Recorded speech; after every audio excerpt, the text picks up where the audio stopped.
Okay, alright class, To so someone let's first take a look at encountering this the works video. of William Shakespeare, the language may seem strange. But there is a secret to appreciating it. Although he was famous for his plays, Shakespeare was first and foremost a poet. One of the most important things in Shakespeare's language is his use of stress. Not that kind of stress, but the way we emphasize certain syllables in words more than others. We're so used to doing this that we may not notice it at first, but if you say the words slowly, you can easily identify them. Playwright, computer, telephone. Poets are very aware of these stresses, having long experimented with the number and order of stressed and unstressed syllables and combined them in different ways to create rhythm in their poems. Like songwriters, poets often express their ideas through a recognizable repetition of these rhythms, or poetic meter. And like music, poetry has its own set of terms for describing this. In a line of verse, a foot is a certain number of stressed and unstressed syllables forming a distinct unit, just as a musical measure consists of a certain number of beats. One line of verse is usually made up of several feet. For example, a dactyl is a metrical foot of 3 syllables, with the first stressed and the second and third unstressed. Dactyls can create lines that move swiftly and gather force, as in Robert Browning's poem The Lost Leader. Just for a handful of silver he left us, just for a riband to stick in his coat. Another kind of foot is the 2-syllable long trochee, a stressed syllable followed by an unstressed one. The trochees in these lines from Shakespeare's Macbeth lend an ominous and spooky tone to the witch's chant. Double, double, toil and trouble, fire, burn and cauldron bubble. But with Shakespeare, it's all about the I am. This 2-syllable foot is like a reverse trochee, so the first syllable is unstressed and the second is stressed, as in to be or not to be. Shakespeare's favourite metre in particular was iambic pentameter, where each line of verse is made up of 5 2-syllable iambs for a total of 10 syllables. And it's used for many of Shakespeare's most famous lines. Shall I compare thee to a summer's day? Arise, fair sun, and kill the envious moon. Notice how the iambs cut across both punctuation and word separation. Metre is all about sound, not spelling. Iambic pentameter may sound technical, but there's an easy way to remember what it means. The word I am is pronounced just like the phrase I am. Now let's expand that to a sentence that just happens to be in iambic pentameter. I am a pirate with a wooden leg. The pirate can only walk in iambs, a living reminder of Shakespeare's favourite metre. Iambic pentameter is when he takes 10 steps. Our pirate friend can even help us remember how to properly mark it if we imagine the footprints he leaves walking along a deserted island beach. A curve for unstressed syllables, and a short line for stressed ones. If music be the food of love, play on. Of course, most lines of Shakespeare's plays are written in regular prose. But if you read carefully, you'll notice that Shakespeare's characters turn to poetry, and iambic pentameter in particular, for many of the same reasons that we look to poetry in our own lives. Feeling passionate, introspective, or momentous. Whether it's Hamlet pondering his existence, or Romeo professing his love, the characters switch to iambic pentameter when speaking about their emotions and their place in the world. Which leaves just one last question. Why did Shakespeare choose iambic pentameter for these moments rather than, say, trochaic hexameter or dactylic tetrameter?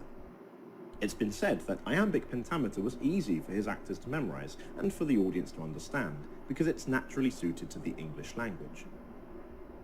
But there might be another reason. The next time you're in a heightened emotional situation like the ones that make Shakespeare's characters burst into verse, put your hand over the left side of your chest. What do you feel? That's your heart, beating in iambs. Da-dum, da-dum, da-dum, da-dum, da-dum. Shakespeare's most poetic lines don't just talk about matters of the heart, they follow its rhythm.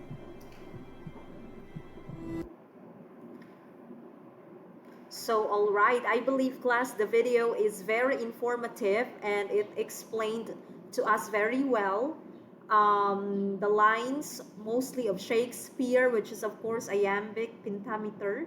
So, that is something that we have to remember. It's just the beating of our heart. And also, it was also explained on the video why do we call it an iamb and why it's pentameter. So, basically, this is now the rhythm of the poetry. So moving forward, Shakespeare's sonnets are, of course, written in iambic pentameter, with the exception of sonnet 145, as it is not written in pentameter but tetrameter. So Shakespeare's style of writing and meter choice were typical of the day, and other writings of the time influenced how he structured his compositions. Actually, Shakespeare's sonnets, class, are written predominantly in a meter, which was already previously mentioned, iambic pentameter. It's a rhyme scheme in which each sonnet lines consist of 10 syllables, but there is only but there are 5 feet, okay, in every line. So it also follows the first syllable is unstressed, while the second syllable is stressed, followed by unstressed, stressed, unstressed, stressed. And it was also explained in the video why Shakespeare decided to come up with iambic pentameter. Of course, it is easier for his actors to memorize, and at the same time, we know that the iambic pentameter, that is the rhythm of our heartbeat. So shall I compare thee to a summer's day, right? Okay, let's go on. Um, an example of an iamb would be goodbye. Okay, good here is unstressed, while bye is stressed. Goodbye. A line of iambic pentameter flows like this: ba boom, ba boom, ba boom, ba boom, ba boom, or da doom, da doom, da doom, da doom, da doom, da doom. Okay, so just kind of feel your heart, right? The heart would say do. Okay, the second beating is definitely like stressed, so that is the heart beat. Here are some example from the sonnets.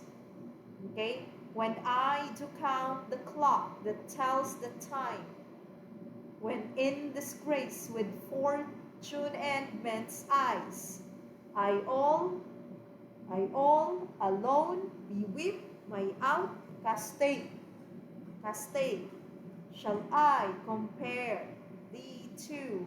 Shall I com- shall I compare thee to a summer's day? Okay, so second syllable is um, it is the stressed one. Thou art more lovely and more temperate. Okay? More temperate. So temperate. Now because I became very conscious on the stressing of the syllable. So anyway, I hope you already understand the kind of style William Shakespeare has. Next is, let's move on to the next author. We have Elizabeth Barrett Browning. Browning's poetic form encompasses lyric, ballad, and narrative. So, actually, she's engaged more with historical events, religious beliefs, contemporary political opinion. So, according to Elizabeth Barrett Browning, the face of all the world is changed, I think, since first I heard the footsteps of thy soul move still, oh still, beside me. Okay, so these are most of the topics that what Barrett Browning or Elizabeth Barrett Browning engaged with.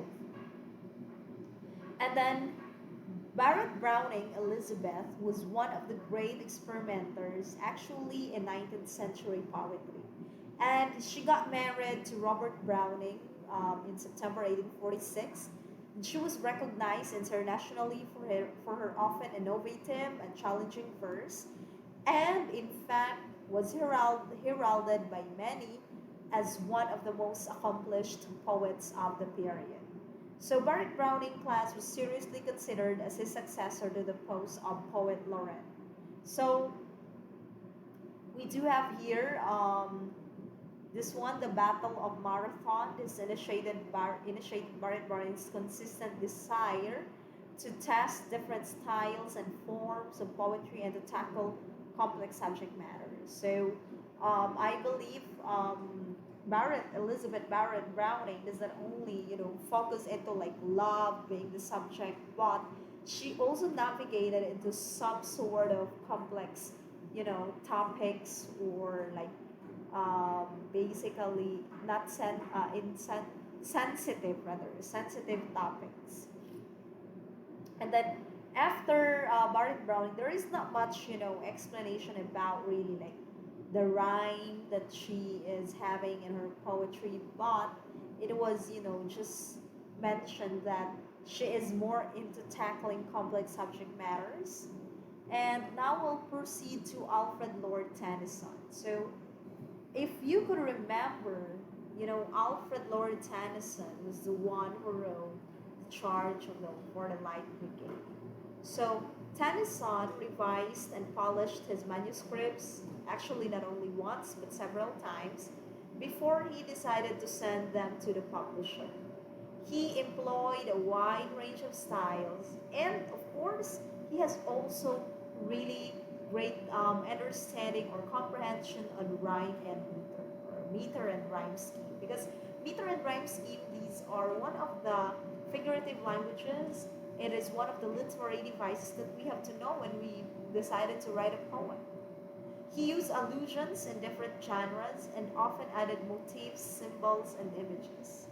So he used a simple and plain style, whereas some of his poems contain highly sensuous language.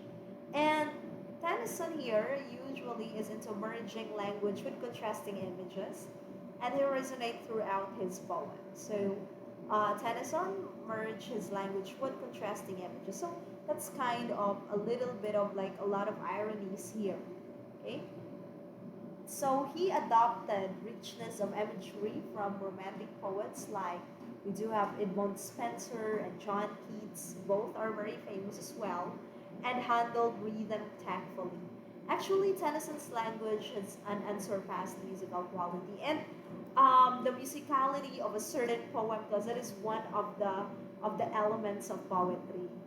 When we can see that a poem has a melody or it has a music into it, then of course we have to take a look at into the rhyme of the poetry, because there is a reason why there is a repetition of a certain sound, and that's where we can consider the the analysis that we are going to make out of the poetry. Okay, not only the ones being deviated, or not only those elements, those linguistic elements or items that are being violated or deviated from the norm or the standard or the prescribed one, but at the same time the repetition. And repetition here does not only mean in the level of words, but across all linguistic forms or linguistic levels, like we do have phonological up until semantic.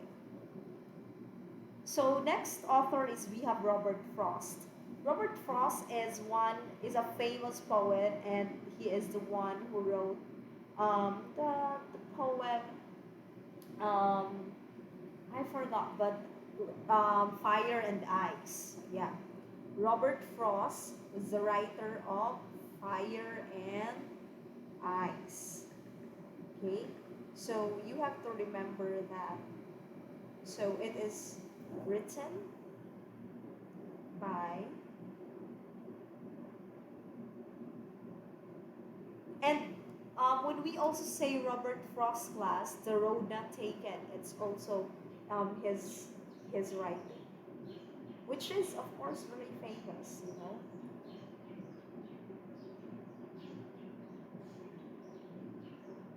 So we have to remember. And now let's try to take a look at now another description of the style of Robert Frost. So His style could be described as conversational, it could also be realistic, rural, and introspective. So he valued the use of traditional stanzas and metrical lines, and he wrote various types of poetry, but he seemed to particularly like a quatrain with simple rhymes like AB, and ABC. So, of course, Robert Frost is rhyming. Okay, he is also into rhymes, and in fact, this is the usual. He is taking this rhyme scheme in his poetry, in his writing. So, he is conversational, realistic, rural, and introspective. He rarely wrote in free verse, so all the time when Frost writes, it's always, like there is a rhyme, but was known to write a lot in blank verse. So for Frost, he wrote short poems and long poems, some long enough to take up several pages in a book. So Robert Frost here, he used a lot of metaphors, and by using metaphor class, that is already deviating the meaning of a certain word or phrase. Although he covers many subjects and themes, the core themes of Robert Frost would definitely revolve around nature and humanity. So, of course, what is a metaphor? Let's try to take a look at um, what is metaphor and how it differs with simile. So a metaphor is considered a literary device. Okay, that's nice. What's a literary device? Well, you can think of a literary device as a creative writing technique that writers use in order to make their story or their writing more interesting. A metaphor is just one example out of hundreds. Point number 2. A metaphor is an implied comparison between two unrelated things, people, objects, animals, you name it. We'll get more into examples in a minute, but the important piece to remember here is that it is an implied comparison, which means that the comparison is not explicitly or clearly stated for the reader. If it was explicitly stated, that would be considered a literary device called a simile. We'll get more into that later, but for now, just remember, it is an implied comparison. Point number 5. The purpose of a metaphor is to strengthen your writing by showing a comparison. And finally, point number 6, by giving your reader a comparison, it helps your writing become more interesting to read. A good way to remember what is implicit and what is explicit is metaphors do not use the words like or as when they're making a comparison, whereas similes do use the words like or as when they're making a comparison. We'll get more into this in the examples next. Okay, now that we've covered the definition, let's get into the fun part, metaphor examples. Let's see if you remember. Fill in the blank. A metaphor is a blank comparison. I'll wait. That's right, an implied comparison. Since it's implied, we cannot use the words like or as when we do our comparison. So, let's get into our first example. Frank is a bear. This is a metaphor that immediately gives the reader an image of Frank in their mind. He is probably a big guy, and he may or may not be extremely hairy. Our second example of a metaphor is Carter is a snake. So without saying anything else about Carter, the reader would probably paint Carter as a sly person based on this metaphor. Do you see how effective a metaphor can be in making your writing more interesting? Okay, let's move to the third example. Our third example of a metaphor is the classic saying, "It's raining cats and dogs." So without saying anything else about the rain, the reader immediately pictures heavy rain in their mind. So as you can see in all three examples, since we use metaphors, we did not have to explain to the audience that Frank is large, Carter is sly, and the rain is heavy. We allowed the magic of the metaphor to paint a picture for the reader. Okay, next, as promised, let's talk about the metaphor's sister, the simile. Similes are like a metaphor, however, they are explicit in their comparison. This is done by using the words like or as in the comparison. Let's look at a few examples. The first one is, if you're describing Frank as a big guy, a simile can be used such as, Frank is like a bear. If you're describing Carter as a sly and sneaky person, a simile can be used such as, Carter is as sly as a snake. And if you're describing heavy rain, a simile can be used such as, the rain is falling like cats and dogs. So as you can see, the simile ties the comparison together explicitly with the words like or as.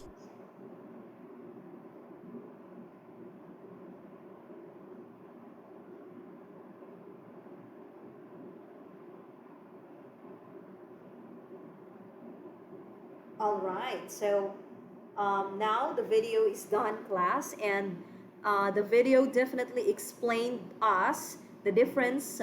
First, of course, the definition of metaphor and examples, and the difference between metaphor and simile. So always remember, if it is a simile, it always uses like and as, So they're always present. And of course, they give us the different meaning of a certain thing or a somebody or a certain something, or an animal or whatsoever.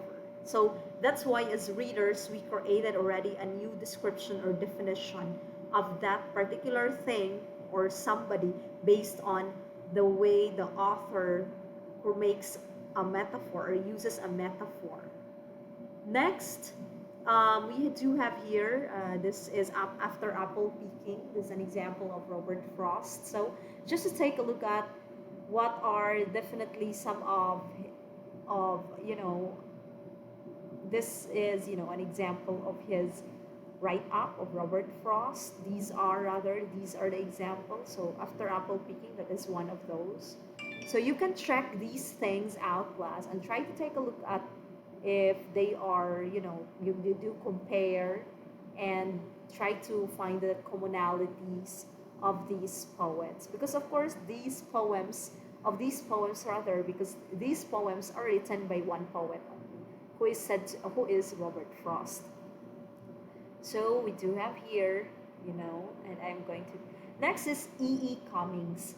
So E.E. Cummings, he has set himself apart from other authors, and he is famous for different types of structure when he writes. Okay? He uses 4 different facets of form and structure. And these are choppiness in sentence length, like chop chop siya. And we also have like spacing and punctuation, he does not follow. Okay? And also the overall poem length, it's very short. Most of E.E. Cummings' poems are really short. And the shape as well. Okay? So E.E. Cummings, this is an initial of Edward Estlin Cummings, who is an American poet. So Cummings uses a certain choppiness in his length to add impact to the thoughts and feelings of the characters he creates within his poetry.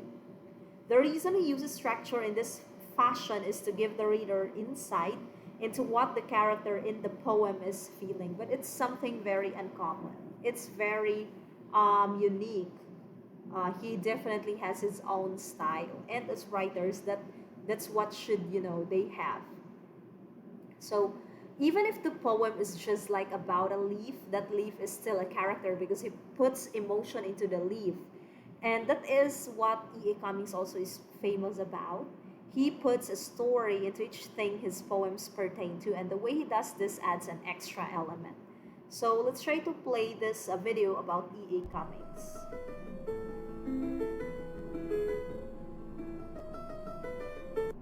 Here's a small background on E.E. Cummings. He was born Edward Estlin Cummings on October 14, 1894 in Cambridge, Massachusetts. Even though his name was Edward, he wasn't called Edward because that's what his father was called. His father was a minister and professor at Harvard University, and both his parents encouraged his love of language. E.E. Cummings wrote poems as early as the age of 10, and his mother kept as many of them as she could. Cummings left the United States for France as a volunteer ambulance driver in World War I. 5 months after his assignment, however, he and a friend were interned in a prison camp by the French authorities on suspicion of espionage. He recounted his jail experiences in his autobiographical novel The Enormous Room, published in 1922. Self-publishing for most of his career, he eventually found wide recognition. Now I bet you're wondering, why isn't his name capitalized? Well, you see, Mr. Cummings would sometimes write his name in lowercase in his poetry. This wasn't a sudden thing, though. Slowly he shortened his name to his initials, then wrote it completely in lowercase. However, he used uppercase when writing letters and things that weren't poetry related. Cummings wasn't just a poet, he also painted. He is known for his poems, though, because he played wildly with form, spacing, punctuation, capitalization, pacing, and overall grammar. E. E. Cummings had a pretty busy personal life too. He had a daughter with his friend's wife, then married her, but she quickly fell in love with someone else, so their marriage only lasted 4 months. Some of his poems are about her. After that, he remarried to a woman who just wanted his money, which he had none of, so their relationship was a disaster. When he died on September 3, 1962, he was the second most widely read poet in the United States, after the traditional Robert Frost. Okay, so basically it gives us an idea about E. E. Cummings, Edward Estlin Cummings. And E. E. Cummings' class is very famous of using small letters all throughout his poem. So that's why if we can see a certain word capitalized, like even the first letter, that is something, okay, that is being emphasized or highlighted in that line or in that stanza. So that's what we are going to take a look at also in our analysis of the poetry in this subject. Okay. So E. E. Cummings, in most poetry, the poem has its basic character. We have the theme, and of course, the description of a situation. So, of course, one of the characteristics of his poem is choppiness. So it adds feeling to a thing that he actually describes. So example is me up at does. It's a perfect example of this one. It's chop chop, right? Choppiness. Me up at does, out of the floor, quietly stare, a poisoned mouse that still who alive is asking what. Okay, this one is being capitalized. It must be emphasized. Have I done that? You wouldn't have. Okay, so this is an example. Now next, this is the last poet. Since we already kind of feature, classic writers, let's try to take a look at a modern day poet. Rini Core, she is a 24-year-old internet star. Actually, now she's no longer 24 because she was born in the year 1992. So, but when this,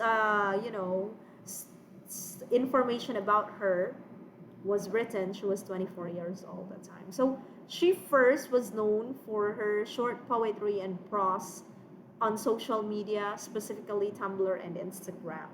So coarse poetry, she writes in a minimalistic style, and also just like E. Cummings, she also, just have choppiness in her lines, in her poems, and she used all small letters all throughout, not a single word that she capitalizes, okay? A style she admired from her younger days with her family performing sect traditions with holy texts written in poetic verse. That's why she became minimalistic in her poems.